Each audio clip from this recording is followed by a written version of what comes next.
Hey everybody, back again to continue counting down my top 50 albums of all time. In this video I'm going to be looking at 20 through 11 and just my personal favorites. So number 20 is Volume 4 by Black Sabbath. My copy here's got more of a orange than a yellow thing going on. My favorites are Wheels of Confusion and Supernaut, but this is one of the best Black Sabbath albums for sure.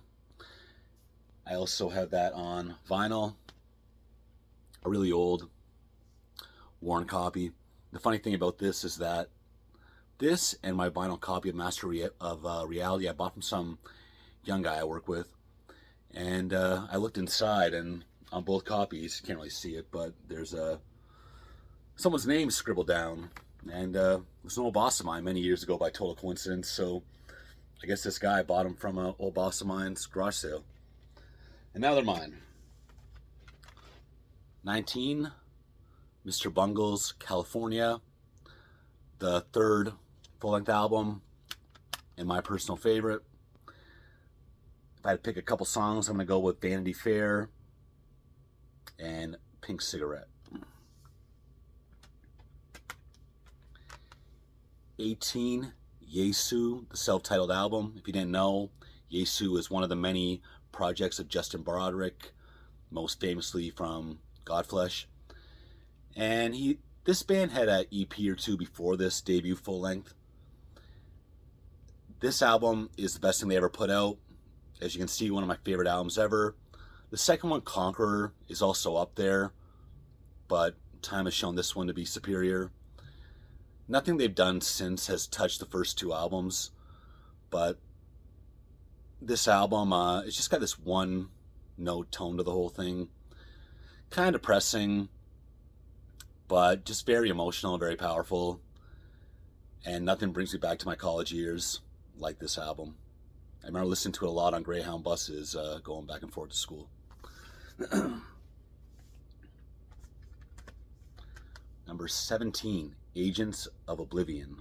This came out 2000 on Rotten Records. So there was the band Acid Bath from Louisiana.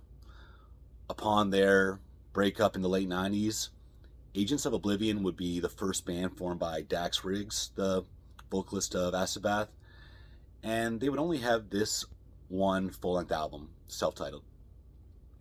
And then it would go on to be Dead Boy and the Elephant Man and a couple other projects. He's, a solo project that he did for a while. Then I think he's been missing in action for a while.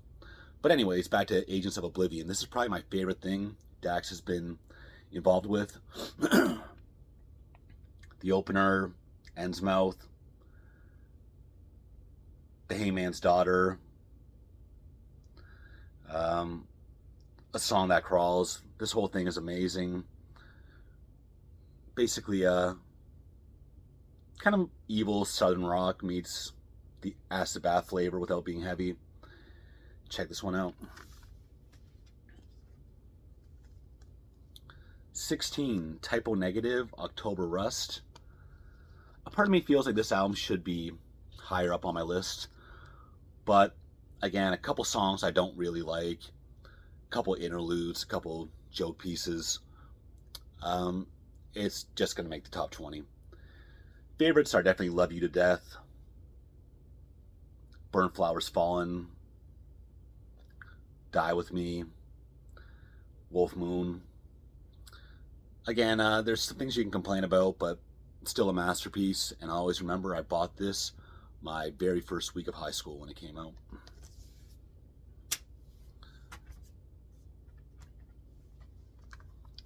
'15, Blue Oyster Cult, Spectres. I think this is the best Blue Oyster Cult album by a mile, actually. Godzilla, I thought was corny when I was younger, but it's a great rock song. Golden Age of Leather, Death Valley Nights.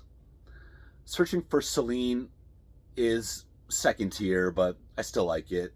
Fireworks, Are You Ready to Rock, Celestial the Queen, Going Through the Motions, I Love the Night, and Nosferatu. This whole album is amazing. But just two, I'm going to go with Death Valley Nights and I Love the Night. 14.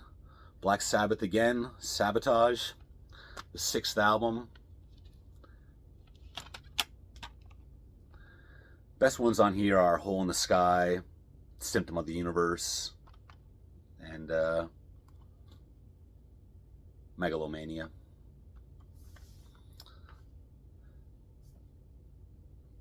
I guess I'm kind of giving away part of my top 10, but this is the highest Black Sabbath album I have on my list.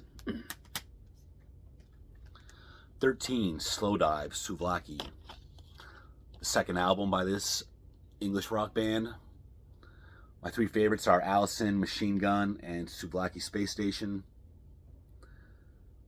Thought this would have hit the top 10, but finds itself just outside. Number 12, Deftones, White Pony. My favorite Deftones album, and a lot of people out there's favorite Deftones album. Knife Party, Passenger, Digital Bath, Back to School. Could go on and on. RX Queen. Even though it is their most famous song, Change in the House of Flies, best Deftones song, top 10 song all time for me. Just brings me back to those teenage years. I think it's undeniable to anyone that hears it. It always kind of captures them. Gives you goosebumps every time. Yeah, top 10 song of all time. And my number 12 album of all time. Number 11, Metallica, Master of Puppets. As I've said many, many times, if you tell me this is the best heavy metal album of all time, I can't argue with you. My one complaint is that the thing that should not be, I can't deny it's a good song, but it's a skip for me. Battery, one of the best metal songs ever. Master of Puppets, same thing. Welcome Home Sanitarium, 2nd tier, but I love it. Disposable Heroes, one of their best. Leper Messiah, one of my favorite Metallica songs. Orion, Masterpiece, Damage Incorporated. We're talking another top 20 metal song. Metallica, Master of Puppets at number 11. And I will see you in a bit for my top 10. I had the albums picked, just a matter of the ordering. Gonna think about it for a couple weeks. So that's it, and thank you for watching.